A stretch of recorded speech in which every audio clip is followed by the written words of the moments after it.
tenemos que ir a ganar y tenemos que buscar una victoria que llevamos tocando con los dedos durante muchas salidas y no somos capaces de ganar fuera de casa. Entonces le he pedido al equipo, no podemos escudarnos en nada más que en buscar una victoria. Si luego no se gana, pues evidentemente miraremos por qué no se ha ganado, pero no hay rival, ni hay condicionantes, ni hay bajas que puedan cambiarnos el discurso que buscar una victoria. Jugamos en una cancha complicada, donde ya han perdido equipos de la talla de Cáceres, de Burgos, de Tenerife, de Melilla, o sea que no va a ser una cancha fácil, una cancha donde Alcázar se ha mostrado tremendamente sólido y tremendamente fuerte, ante un equipo vamos a jugar que tiene muchísima experiencia, jugadores con muchísima experiencia en esta liga.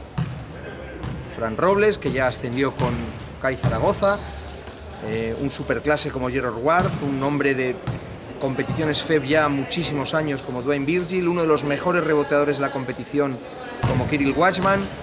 Estamos hablando de un equipo de muy buen nivel, un hombre que se ha incorporado hace poco con toda la experiencia del mundo como es Iván Corrales. Hay que buscar una victoria ante un buen equipo, ante un equipo sólido en su pista, pero necesitamos ganar y ese es el único discurso válido. Hemos tenido la ausencia de Mokongo por un proceso gripal que le mantuvo fuera del equipo el inicio de la semana. Ha estado con antibióticos, pero bueno, hoy ya ha entrenado con prácticamente total normalidad y aunque bueno, pues haya que tener las precauciones debidas, va a estar para jugar. El resto, pues yo creo por buen camino. Insisto que vamos recuperando jugadores y a ese respecto cada día el equipo le vemos más compacto y le vemos más completo. Nos hemos quitado ya esa presión que tanto nos agobia cuando jugamos en casa.